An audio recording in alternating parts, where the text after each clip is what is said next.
जय श्री कृष्णा।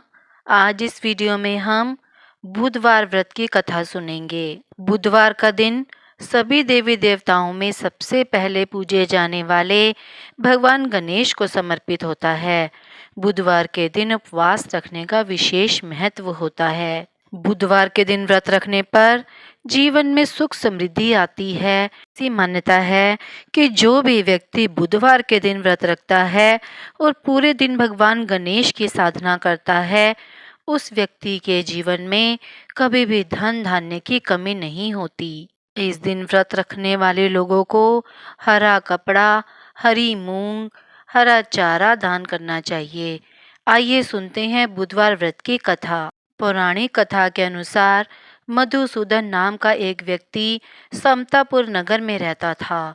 उसका विवाह पास के ही बलरामपुर की संगीता से हुआ था। वह सुंदर और सुशील थी। एक दिन मधुसूदन अपनी पत्नी को साथ लाने के लिए अपने ससुराल पहुंचा और उस दिन ही विदा करने की जिद पर अड़ गया। उस दिन बुधवार था। सभी ने समझाया कि बुधवार के दिन यात्रा ना करें, लेकिन वह नहीं माना। तब संगीता के घर वालों ने उसे विदा कर दिया। वे दोनों बैलगाड़ी में बैठकर जाने लगे। तभी रास्ते में बैलगाड़ी का एक पहिया टूट गया। फिर दोनों पैदल यात्रा करने लगे। इसी बीच संगीता को प्यास लगी। मधुसूदन पानी लेने गया। जब वह पानी लेकर आया तो देखा कि उसका एक हमशक्ल उसके पत्नी के साथ बैठा है। उसने हमशक्ल से पूछा कि वह कौन है। इस पर उसने कहा कि वह तो मधुसूदन है और संगीता उसकी पत्नी है। तब मधुसूदन ने हमशक्ल से कहा कि वह झूठ बोल रहा है। वह पानी लेने गया था। तब हमशक्ल ने कहा कि वह तो पानी लाकर अपनी पत्नी को पिला भी चुका। अब दोनों के बीच संगीता के असली पति होने को लेकर झगड़ा होने लगा। तभी राजा के सिपाही वहां आ गए।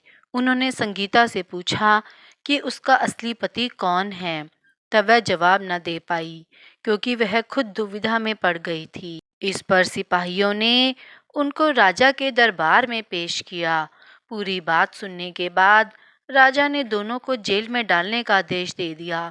तब मधुसूदन घबरा गया और बुद्धदेव को याद कर क्षमा मांगने लगा। तब आकाशवाणी हुई कि मधुसूदन, तुमने अपने ससुर और उनके परिवार की बात नहीं मानी, बुधवार को यात्रा की। यह सब भगवान बुद्धदेव के नाराज होने से हो रहा है। तब मधुसूदन ने कहा कि हे महाराज, उससे बड़ी गलती हो गई है। वह कभी भी बुधवार को यात्रा नहीं करेगा, हमेशा बुधवार का व्रत करेगा। क्षमा मांगने पर बुद्धदेव शांत हो गए और मधुसूदन को क्षमा कर दिया। राजा के दरबार से मधुसूदन का हमशक्ल गायब हो गया। बुद्धदेव की कृपा से राजा ने मधुसूदन और संगीता को विदा कर दिया। वहां से जब वे आगे बढ़े तो रास्ते में बैलगाड़ी भी सही सलामत हालत में मिल गई। उससे वे दोनों समतापुर नगर में आ गए। फिर वे हर बुधवार का व्रत रखने लगे, जिससे उनका जीवन सुखमय हो गया। उनके कामकाज में भी उन्नति होने लगी। बुधवार व्रत कथा संपूर्ण हुई। अगर आपने अभी तक मेरे चैनल को सब्सक्राइब नहीं किया है तो आप मेरे चैनल को सब्सक्राइब करें, ताकि आपको मेरे आने वाली वीडियो की नोटिफिकेशंस मिलती रहें। आप मेरी वीडियो को ज़्यादा से ज़्यादा लाइक और शेयर करें।